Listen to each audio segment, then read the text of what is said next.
माझे नाव पठाण मोहम्मद अकबर युसुफ आहे।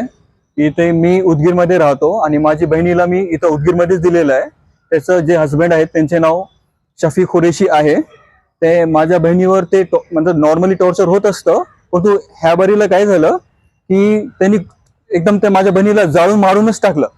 त्यांनी काय केलं, पहिले मला माझ्या वडिलांना कॉल केलं की असं काय म्हणले की तुमची मुलगी माझ्यासोबत भांडण करत आहे, मी तुमच्याकडे येतो। असं नाही म्हणले की तुम्ही माझ्याकडे या, तुम्ही माझ्याकडे येऊन भेटा, बोला, त्याला समजू, असं नाही म्हणले त्यांनी म्हणले की मी तुमच्याकडे येतो। तर पप्पा म्हणले ठीक आहे, या तुम्ही, बोला मला येऊन। तर लगेच 15 मिनिटांनी अजून एक कॉल येते त्यांच्याकडून आम्हाला, आणि ते म्हणतात की तुमची मुलगी आपल्या स्वतःला जाळून घेतली आणि ते मेली। तर लगेच मी आणि माझे वडील फॉरन लगेच घरातून निघलो। फक्त 2 ते 3 मिनिटात आम्ही त्यांच्या घरी जाऊन पोहोचलो। तिथं पोहोचताच आम्ही हे दृश्य पाहिलं की माझी बहीण एका रूम मध्ये जे आहे असं लाश पडलेली होती माझ्या बहिणीची। त्यांनी त्याच्या अंगावर पूर्ण कपडे जळून गेलेले होते आणि एक चादर टाकलेली होती, आणि त्या रूम मध्ये जे आहे काहीच सामान नाही, काहीच नाही, पूर्ण एकदम खाली रूम आहे ते।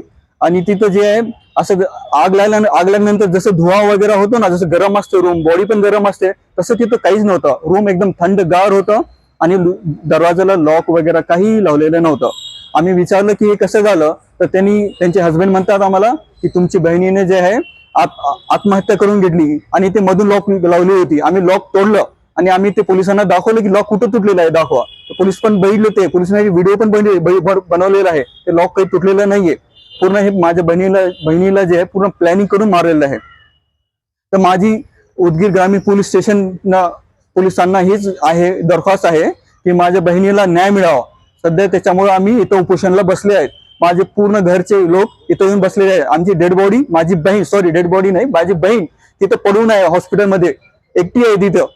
माझी पूर्ण फॅमिली इथं येऊन बसलेली आहे। मला माझी बहीण खूप हे होती, मोठी बहीण होती, आणि ते एकदम समजदार बहीण होती। अशी नाही की चला ते अजून त्याला लहान लहान 2 छोटे मुलं होते, ती मला म्हणत असते की माझे मुलं छोटे छोटे छोटे, तिने असं कवच हे एवढं मोठे निर्णय नाही घेतली असती, आणि ते घेऊ पण शकत नाहीये। त्याला जे आहे त्याचे पहिले पाय बांधले होते आणि त्याचे हात बांधून त्याच्यावर कोणते तरी ज्वलनशील पदार्थ टाकून त्याला जाळ लावलेली आहे। आणि जे आहे माझ्या बहिणीची जबान जी आहे, आग लागल्यानंतर जे आहे ना, जबान जी आहे ना मध्ये असते, परंतु माझ्या बहिणीची जीभ जी आहे एकदम असं टाईप मध्ये बाहेर आहे। हे पूर्ण क्लिअर दिसत आहे व्हिडिओमध्ये। माझ्याकडे फोटो पण आहे, मी तुम्हाला फोटो पण शेअर करेन, पूर्ण आपल्या ग्रुपवर दाखवा हे फोटो। आणि माझ्या बहिणीला न्याय मिळावा, बस माझी एवढीच दरखास्त आहे।